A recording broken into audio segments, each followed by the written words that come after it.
Io parlo molto po' italiano, ma per iniziare questo momento tento parlare un poco, ma io ho iniziato a studiare italiano in gennaio, então vou falar português.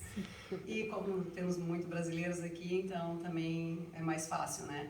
É um prazer enorme estar aqui, é a segunda vez que eu participo desses grupos de estudo com a Sandra, é uma admiração gigantesca, ainda mais todos esses gestos delicados, sensíveis, humanos, fraternos, dessa pessoa maravilhosa que eu conheci em dezembro do ano passado.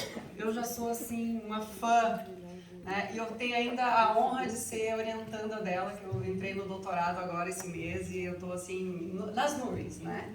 Do que me espera pela frente. Então eu vou abrir esse momento. Esse livro foi um resultado do trabalho do estudo do grupo de estudos que a gente fez em fevereiro aqui, né? Com o encontro do Elidio Resta, Ferraioli e Febraio.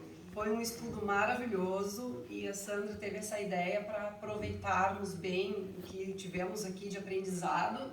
Eu achei fantástico e imediatamente aceitei o desafio também, né? E então eu vou passar a palavra para quem ajudou a editar o livro, que foi a Alexia. Também tivemos a participação do Marco e da Cláudia.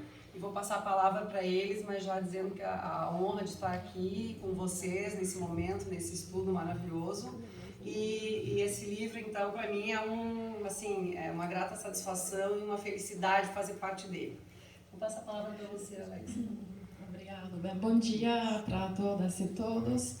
É sempre um grande prazer, uma alegria, diria, participar nesses projetos culturais e suportado por uma grande amizade com a Sandra Regina Martini, o Marco Guimarães, Cláudia Salazar e muitos outros amigos que cruzamos ao longo de um percurso e que vai, acho, agora já faz mais de 10 anos que a gente se conhece, 15 talvez. Talvez 20, Alex. 20. E onde a ideia sempre foi aquela de compartilhar, por isso eu falo de amizade, compartilhar saberes, compartilhar competências e cruzar imaginários e culturas também populares. Então, pessoalmente, como editora de Classe Edizioni, estamos aqui em Roma, na Embaixada Brasileira, para lançar esse livro coletivo coordenado pela Sandra e outras amigas que recebem um longo trabalho de pesquisa sobre as temáticas mais atuais, mais difíceis também, delicadas hoje nesse contexto atual geopolítico e econômico, e que seria as questões básicas do viver juntos, constitucionalismo, direitos humanos, e também tudo, como dizer, uma perspectiva de direito fraterno, que é aquela que você poderia ver depois, escutando as intervenções, o professor Elidio Resta vai dar realmente uma importância a esse terceiro elemento, como Sandra sempre, me lembro, sublinha cada vez, que é aquilo da fraternidade, mesmo que todos nós reivindicamos, não? Essa origem da Revolução Francesa, das três: liberdade e fraternidade. Mas até agora a fraternidade acho o desafio ainda mais difícil, que a humanidade como sujeito, então como todos irmãos teriam que alcançar. Por outro lado, estou aqui com o querido amigo Marco Guimarães. Ele também é brasileiro, carioca, com um percurso de diferentes vidas, como cada brasileiro que conheceu tem vidas diferentes, e de médico passou para ser empreendedor, depois agora é escritor, agora quero dizer também 20 anos, tem esse longa amor e paixão pela escritura, E nós temos, nós como classe edizioni, o prazer e a sorte de conhecer ele em Paris, com outra querida amiga que é a Jânia Saldanha, que também é constitucionalista, também de Porto Alegre, colega de todos nós. Então, pubblicando pela classe edizioni in italiano, una traduzione che a gente fez di un libro dele che si chiama La sorella del sonno. Mas, como dizer, é apenas sublinhando as coisas. A vontade como edizioni é de internacionalizar então os saberes e também democratizar. E qualquer lugar seja, Paris, Brasil, nas diferentes cidades, Itália, tem sempre esse espírito de convergência, mesmo através das diferenças, não? De submeter a questionamentos os textos diferentes, e que seja de literatura, narrativa, que sejam ensaios. Então aqui temos esses dois. Marco é autor de fantástico, de realismo mágico. Ele escreveu mais que 10 livros reconhecidos com prêmio em línguas e idiomas diferentes. Esse é o primeiro, por agora, em italiano. Mas é muito, mesmo que seja literatura, mesmo que seja urban fantasy, tem muitas coisas entre os dois livros interessantes para dialogar. E, sobretudo, a ideia de uma sociedade que, aqui, é um livro que vai do final dos anos 60 até hoje, onde atravessa diferentes épocas históricas, tem como dizer, subjetividade, informação que passam, claro, sempre através de procedimentos de assujeitamento, com momentos de conflitos, em uma cidade como aquela de Paris, que sempre foi caracterizada pelas lutas, pelos protestos. Então, uma forma essa raccontada de democracia que parte do baixo, espontânea. Mesmo entre humanos e vampiros, por exemplo, que aqui nos livros são como uma minorança, digamos, minoria, que tenta de coabitar de um jeito pacífico com os humanos que querem deixar eles para o lado. Está mudando também com a modalidade dele de sobreviver para criar uma sociedade pacífica, de paz. Então, apenas dizer isso, que sempre é um prazer trabalhar com as temáticas que nos apaixonam em primeiro lugar como cidadãos, e que seja como pesquisadores, que seja como escritores, que seja como empreendedores, porque a visão é única, acho, que nós compartilhamos aqui, aquele do mundo de paz, justamente. Então, agradeço a vocês todos pelas contribuições nos livros de vocês, que adorei, e foi um prazer editar. E para agora ficar aqui, e deixo a palavra para o Marco. Bom, em primeiro lugar, meus agradecimentos a Sandra, a vocês que estão aqui, as palavras muito gentis e caridosas da minha querida Alessia, e também a esta casa, que também nos recebe hoje para fazer esse intercâmbio. Eu diria que, sim, os meus livros, né, eu sou professor de medicina aposentado, moro em Paris já há 14 anos, e não ouso mais colocar uma língua dentro da minha cabeça, porque eu misturo já tudo, não é? É o francês com o inglês, com o espanhol, o italiano, que eu acho lindíssimo pela sua musicalidade. Eu já tentei, mas sabe, na minha idade já não vai mais.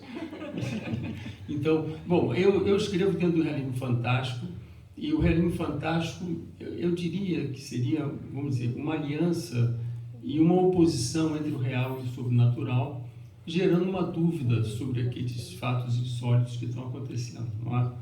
Por que eu estou dando essa definição? Porque esse livro aqui, eu tenho dito que ele foi escrito a 5 mãos, não é?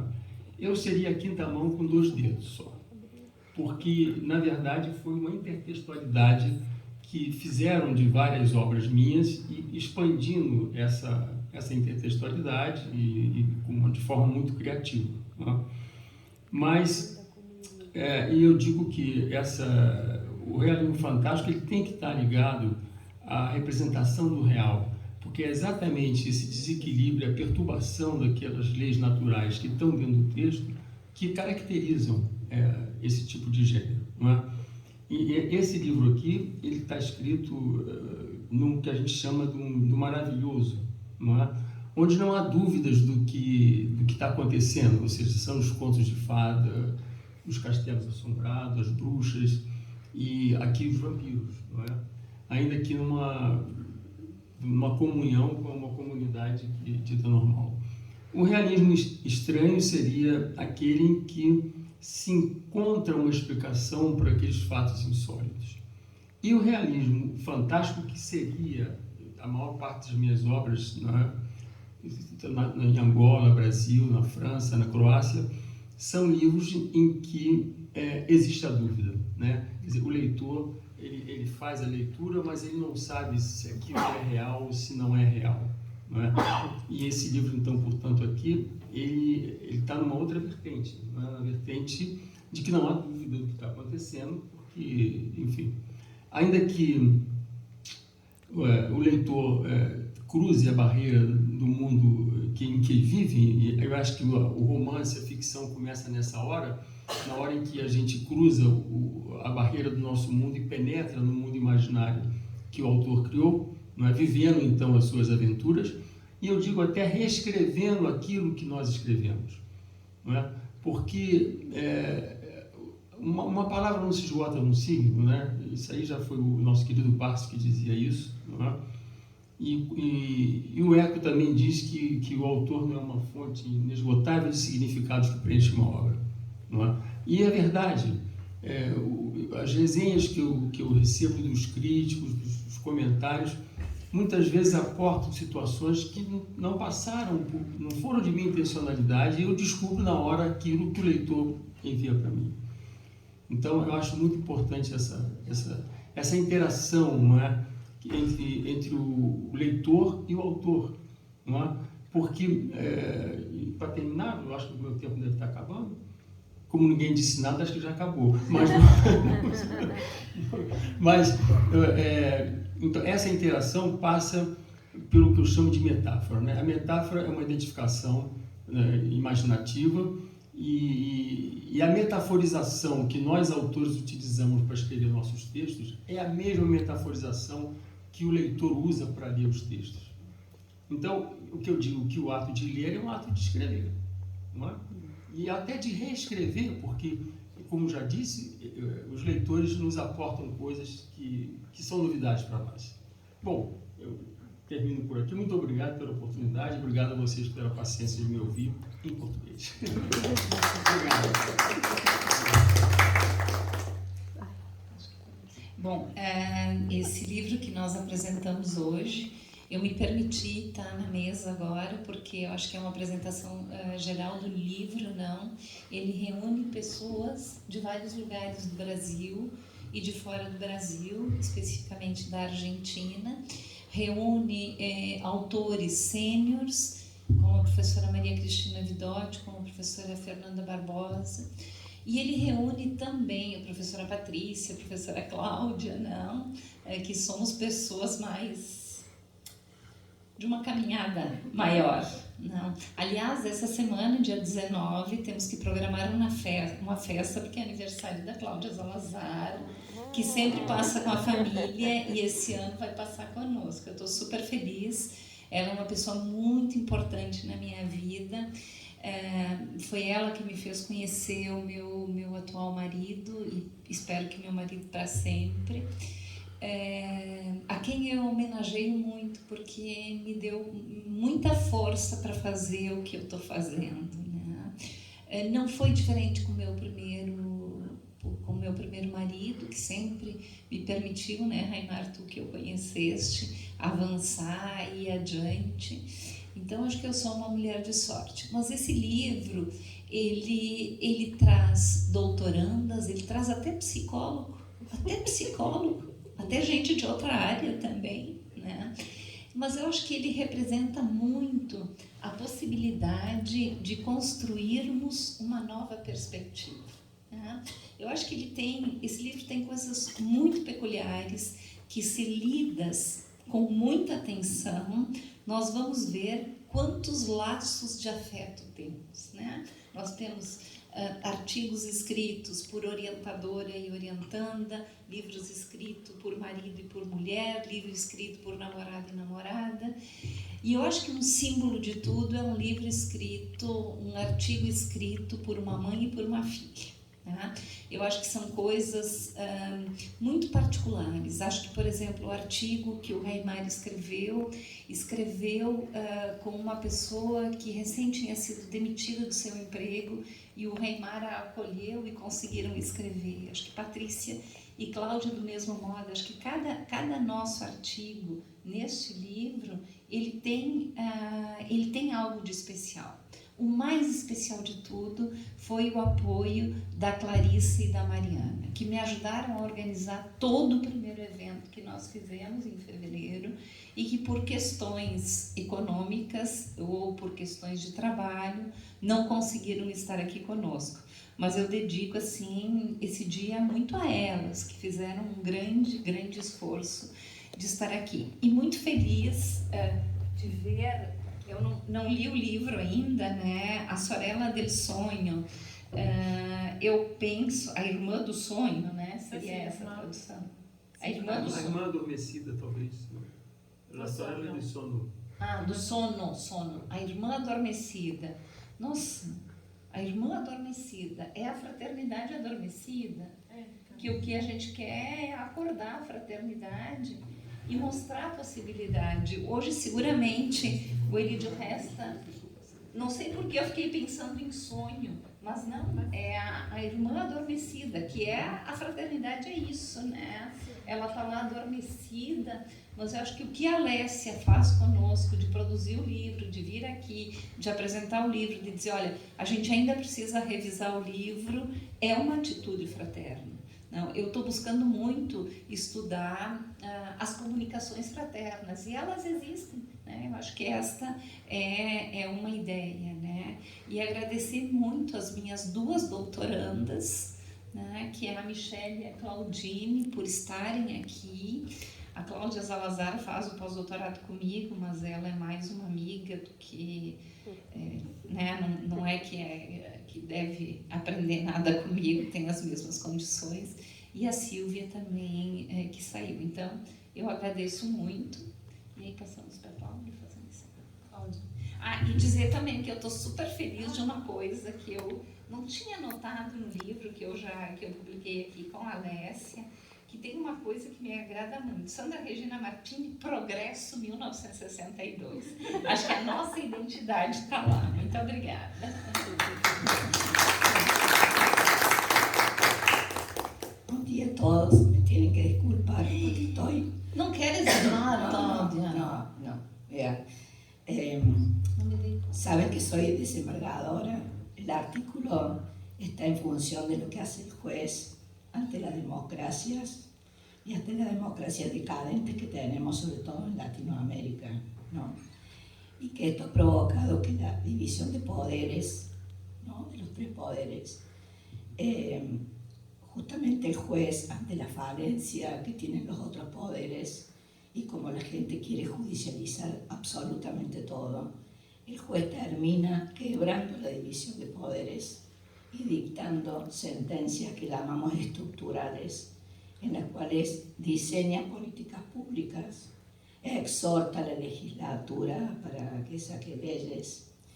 Y esto, para mí, en esto de las comunicaciones fraternas que Sandra pisa fuerte, pienso que como no debería haber una invasión de un poder en otro, el diálogo entre los tres poderes ante la ineficiencia, sobre todo del poder administrador, debería ser en visión de una comunicación fraterna, ¿no? Justamente porque acá el mayor hincapié lo ha puesto el avenimiento de los derechos humanos y la protección de los derechos humanos y la protección de las vulnerabilidades, porque normalmente en los países de Latinoamérica donde se están dictando estas sentencias, por cuestiones de migración, por cuestiones de discapacidad, por cuestiones de pobreza, por servicio carcelario, por salud. O sea, son todos temas de alta vulnerabilidad, donde en realidad normalmente una política pública va unido a la conveniencia y al presupuesto del Estado, ¿no? Entonces el juez termina ordenando algo sobrepasando estos límites de la conveniencia. Entonces, en vez de dictar la sentencia, antes de dictar la sentencia debería tener este diálogo, esta comunicación fraterna, pensando en el otro y buscar una solución que no sea que la coerción del juez, ¿no? la actitud, digamos, del juez, sea lo que obligue a realizar determinadas conductas o obligue a publicar determinada ley, ¿no? Creo que esto hay que trabajarlo en un sistema de constitucionalismo realmente democrático que nos está faltando, sobre todo, no creo que solamente en Latinoamérica. El trabajo de Ferrarsoli sobre la democracia, que tiene más de 15 años, marca exactamente estos mismos problemas en Italia. Y creo que es algo que tenemos que trabajar. Me gustaría mucho más que, no creo que la división de poderes sea que cada poder esté totalmente dividido, ¿no? Creo que tienen que trabajar conjuntamente los tres poderes, pensando en los ciudadanos, pensando en el justiciable, pensando, digamos, justamente en las personas vulnerables. Yo hace mucho que trabajo con el juez con perspectivas de vulnerabilidad. Es algo en lo cual yo vengo trabajando mucho. Creo que esto va más allá de la perspectiva de género, la perspectiva de vulnerabilidad es mucho más abarcativa, es mucho más pensada en los derechos humanos. Y bueno, y todos estos ámbitos nos da para buscar más herramientas para trabajar sobre eso. ¿Sí? Bueno, gracias. Vou aproveitar o gancho do seu estudo, professora Cláudia, porque também impacta, e tem muita relação com o meu artigo, que eu vou ter oportunidade para falar depois, né? Mas esse diálogo entre os poderes, e esse diálogo tem que ser fraterno, porque o que acontece é que ninguém se coloca no lugar de ninguém, né? E você não amplia o seu horizonte de observação, você não faz reflexões. Quando você não se coloca lá, eu sou executivo e eu tenho que pensar como pensa o judiciário, como é que o judiciário me vê, né? E o judiciário também não pensa, e se eu estivesse lá no lugar do executivo, como é que eu ia pensar esse problema? Porque é muito fácil condenar, é muito fácil criticar aquele que faz algo, né? Sempre vou pensar que poderia ser diferente e melhor, mas como é difícil administrar dinheiro público, ninguém pensa. Como é difícil ter responsabilidade, ter a caneta na mão, ela é pesada. Então, por que não dialogar e construir juntos, ao invés de criticar e condenar? Né? Então, assim, para eu saber qual a melhor solução, a construída coletiva. A inteligência coletiva é sempre superior à inteligência individual. Quando pensamos sozinhos, pensamos muito limitados. Quando pensamos juntos, construímos certamente algo mais inteligente. Então a gente subestima muito a inteligência coletiva e superestima muito a inteligência individual. A gente ainda não saiu do egocentrismo. A gente ainda acha que o nosso rei na nossa barriga ainda ele é muito, né, imperioso. E temos que sair disso. Pensar coletivo, pensar fraterno. Temos que fazer essa jura de irmão sob pena de acabarmos com o nosso planeta. Não é? Sob pena de condenarmos a humanidade a uma desgraça. E será que essa desgraça é boa para quem? Não é? Então, essa perspectiva tua, que também é uma perspectiva que eu abordo muito, é sairmos do nosso ego, sairmos da nossa inteligência individual para pensarmos coletivamente, humildemente, fraternamente as soluções que temos que construir juntos. Parabéns pelo artigo, professora Cláudia. Gracias. Bem, então eu me permito fazer um encerramento, né, desta segunda rápida mesa e eu pediria então que a professora Cláudia Amades, do ISALUT de Buenos Aires, coordenasse a próxima mesa, que se vocês concordam, fazemos Raimar, Cláudia e Patrícia.